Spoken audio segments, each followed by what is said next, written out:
Having kids is such an important decision. We're just waiting for the right time. I'm gonna all y'all! That's my boy! Idiocracy wasn't a stupid comedy. It was a prophecy contained within poop jokes.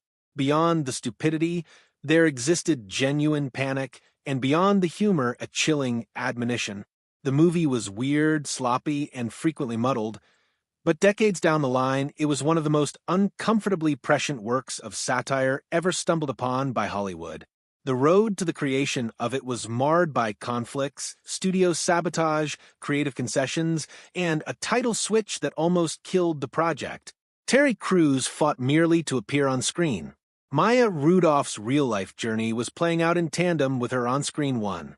The creator himself ultimately ceased referring to it as a comedy, and buried deep within its convoluted family histories and dystopian anarchy was a crossover that connected a cartoon Texan to something with hooves. The history of Idiocracy is not about one film. It's about how a lost satire became a documentary of contemporary life. If this kind of story touches your heart, if you're someone who cares about truth, responsibility, and speaking up for the voiceless, please like this video, subscribe to our channel Star Vault TV, and share it with someone who should hear it. Let's get started. It didn't begin in a studio writing room, though, but in Disneyland. Mike Judge, creator of Office Space, King of the Hill, and Beavis and Butt-Head, was waiting in line for Peter Pan's flight with his daughters. Another dad in a sluggish line, another day in a cacophonous amusement park. And then he heard something. Two mothers yelling obscenities at their toddlers, loud, unapologetic, and aggressive. Judge later remembered that moment. It struck me that people like this are going to outbreed the smart people, and they're raising their kids like this. Right there, in the midst of the happiest place on earth, the seed of Idiocracy was sown. He departed the park, not only as a father, but as the creator of a dystopia where brains are bred out of existence, stupidity is king, and society implodes with pride. But it was never meant to be named Idiocracy. Judge's original title was even more biting. The United States of America, spelled phonetically, elongated, slurred, as if the nation's very name had been simplified. The Fox executives loathed it. Not disliked, loathed. To them, it was too confrontational, too rude, too humiliating.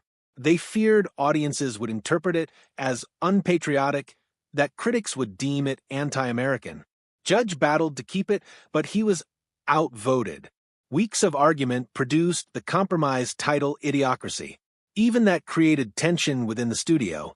Some of the executives believed that it was too cynical, too nasty, too biting an insult to proudly market. And so it was decided, retain the title but kill the release.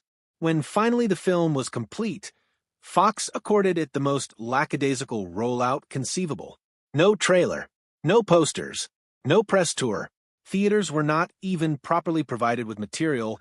Some had it listed as untitled Mike Judge Project. There was no marketing, no red carpets, not even the pretense of support. The message was clear as day. This was a film the studio wanted to keep hidden. Actors didn't even know it had opened until after it had closed. But you can't erase a film entirely. Word to get out DVDs passed around, and gradually, agonizingly, Idiocracy gained its fans. Even prior to release, the film had been a war zone. Judge had been guaranteed a small but functional budget. But then the trimming started. Whole days of shooting disappeared. Locations were exchanged. Extras got cut. Sets were reused. There was even a time when they couldn't afford decent digital effects, so logos had to be crudely blurred during post-production. The final insult was when crew members were informed their checks could be held up or not come at all. Some never received full payment. A movie about corporate ineptness was being shut down by corporate ineptness in real life. Meanwhile, Maya Rudolph, who portrayed Rita, was dealing with her own life disruption. As the movie was being quietly dumped by Fox, she had just given birth to her first child with director Paul Thomas Anderson. On screen, she was struggling to survive in a world where stupidity was destroying civilization. Off-screen, she was struggling with the very real turmoil of new motherhood. For Rudolph, Idiocracy was a bizarre double life, fighting commercials and mannequins in one reality, holding a newborn in another. Then there was Terry Crews. His president, Dwayne Elizondo Mountain Dew Herbert Camacho, was so boisterous, so crazy, so indelible that it was the public face of the movie. But it nearly didn't come to pass. Crews auditioned 5 times. Studio executives demanded bigger, safer names. They believed Crews wasn't famous enough to front such an unsafe movie. By the 5th audition, he was angry and about to walk out. He stared down the casting staff and told them, "If you can find someone better, just give it to him." And then he let out the chaos, the screaming, the improvisation, the sheer craziness that would become Camacho. At that moment, the job was his. Judge instructed his extras with a one-word memo: play dumb, cartoon-level stupid. Occasionally, they crossed the line. One background actor dry-humped set pieces. Another acted out racist jokes.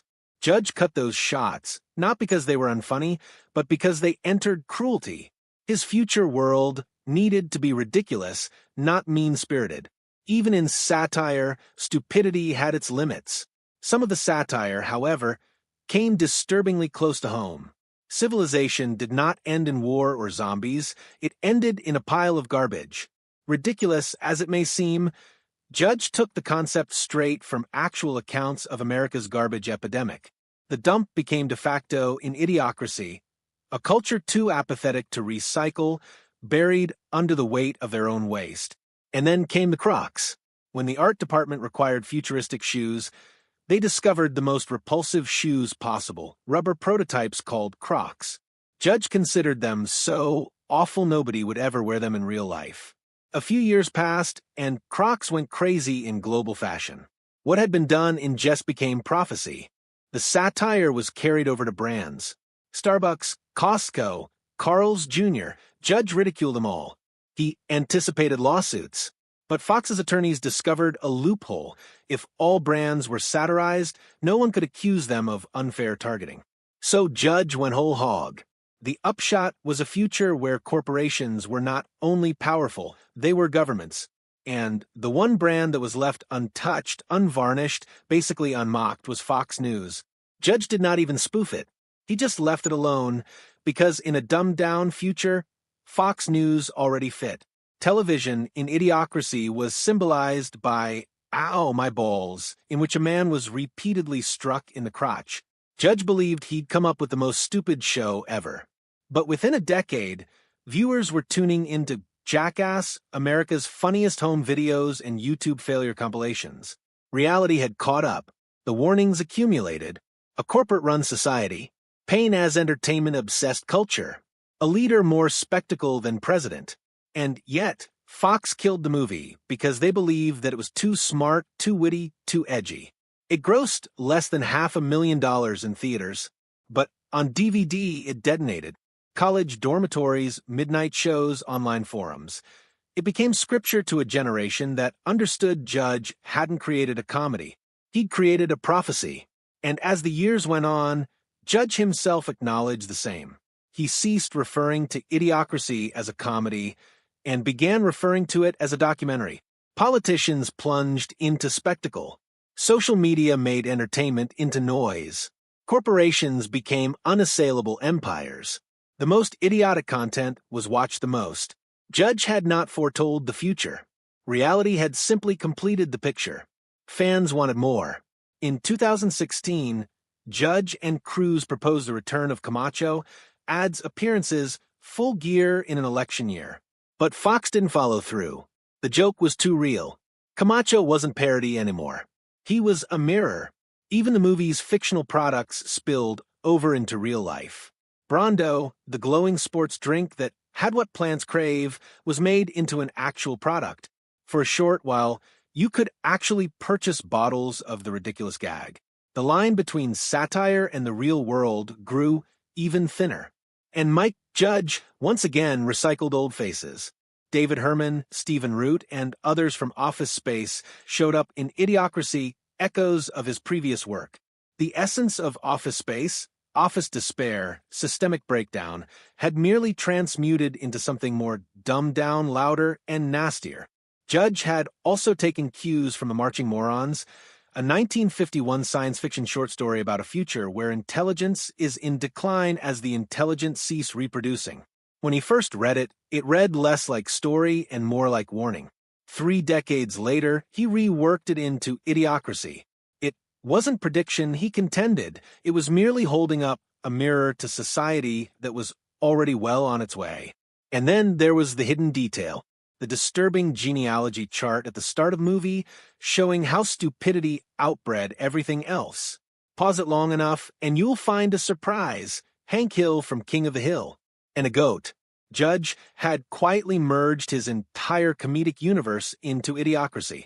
A family tree of absurdity, a crossover of satire, and a hidden wink at the audience. Ultimately, Idiocracy was meant to be a joke, a stupid comedy filled with fart jokes and cartoon people.